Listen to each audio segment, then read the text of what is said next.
Rubber bullets are not as safe as the name suggests. Check this out. Leave your comments, ding the bell, share it with your friends, and subscribe to our channel. Paul, what's on your mind? Hey, Tom, how are you? I heard you talking about these rubber bullets. Now, I don't think that American people understand what a rubber bullet is. A rubber bullet is about 1.25 inches in diameter. It's solid rubber, and it's about 5 inches long. Now, when you find, and the reason that I know about it, I was born and brought up with the Troubles in Belfast, and they actually banned the use of these rubber bullets because when you fire them, you're supposed to hit the ground before it hits the person. That's the law of engagement when you fire a rubber bullet. You hit the ground in front of the rioters, and that takes the sting out of it so it doesn't kill you.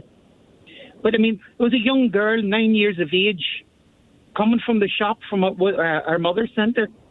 She was hit by a rubber bullet and killed, stone dead right in the spot, Tom. These things are lethal. And then what the British Army used to do, Tom, they would hollow them out, because they're solid rubber, they would sit in their barracks at night, hollow them out, and put 2D batteries inside and tape it back together. So when they fired this thing, you were being hit by 2D batteries, not a rubber bullet. Wow. Wow. So that's so yeah, we've had five people, including 2 or 3 journalists, who have been blinded in one eye by these so-called rubber bullets. I prefer to call them 40 millimeter munitions, and the ones that they're using now in the United States actually have metal on the inside, and they're coated with hard plastic. They don't even make them out of rubber anymore, the ones that they're using here right now, Paul. And they were called the plastic bullet at home, Tom. We had two. We had a plastic bullet and a rubber bullet. They're two different fires that they use, two different munitions they use to fire. But they can kill. They do kill about 1% of the time, and they maim people 18% of the time, cause permanent, lifelong injury. And you're not supposed to shoot these things above the waist, as you point out. I didn't know about the shoot against the ground thing. That may be unique to Ireland, but here in the United States, you're supposed to not shoot above the waist, and they have been intentionally targeting people's heads.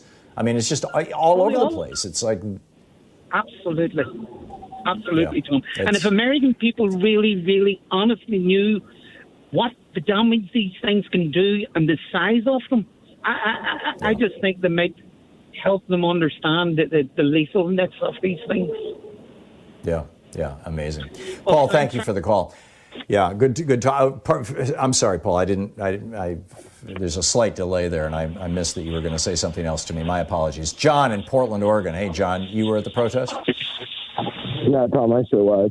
I've been out a few nights. I actually went to March 3 or 4 times and avoided downtown intentionally until the feds came into town. But I went out on Saturday night just because it's unacceptable to have feds on our street. And I went down with some friends of mine who are teachers, and we joined the teacher block, and we went downtown and got in behind the mom. And at the first sign of the protesters finding any fireworks, even just in the air, is when the feds opened tear gas on us. John, let me just interrupt you for a second. You're talking really fast, and it's really hard to understand you. If you've got me on a speakerphone or Bluetooth or whatever it may be, could you just go to an... This is only my second time. Okay. If you could just, use just a regular phone or something. I don't know what's causing your phone to be so muffled. Sure. Or just keep going, but continue. So we went down and got behind the mom wall, and things started getting heated up, and they were trying to pull down the fence. And that's when the feds came out and started pepper spraying all of us, shooting us with pepper balls in the face. I saw one kid get shot in the eye, and probably going to lose her eye. It was pretty well swollen. But then shortly after that is when I saw him grab that one mom and yank her into the crowd. I saw her pull her in after they had beaten the other mom on the boob.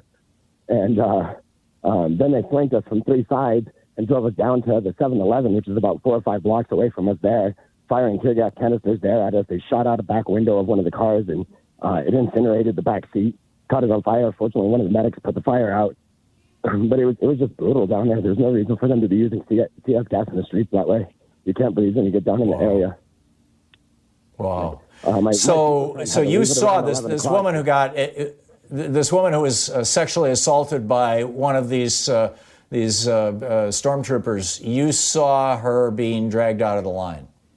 Yeah, they came out into the line, And they were one of the moms was up in their face. They were telling them that they didn't belong here and trying to protect their children, mostly asking them to identify themselves because they're all wearing camouflage, and it's really difficult to see what their patches or insignias are. All you can see is an American flag patch, but yeah, sure, anybody can claim an American flag patch.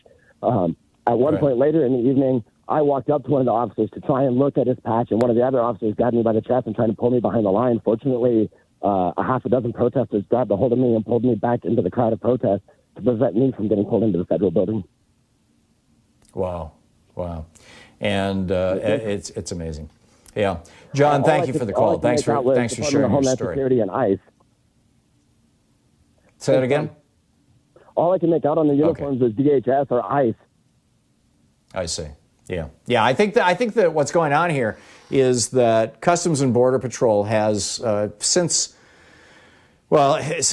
Trump became president, they've basically become his personal police force, and he's been interacting with these guys a lot. They're operating.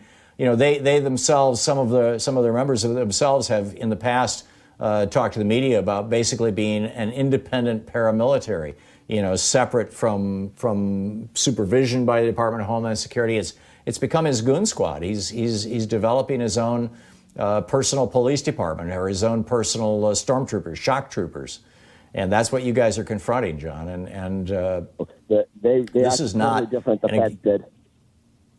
Yeah, and this is not how in a democracy, in a republic. This is not how in a republic the people who have the authority to arrest or kill you behave. John, thank you for the call. They should behave in a way that allows at least some accountability. This woman who was groped and molested, this mom of a 10-year-old and a 12-year-old who was essentially raped by these federal goons, has no way of knowing who it was who did it. How do you hold them accountable?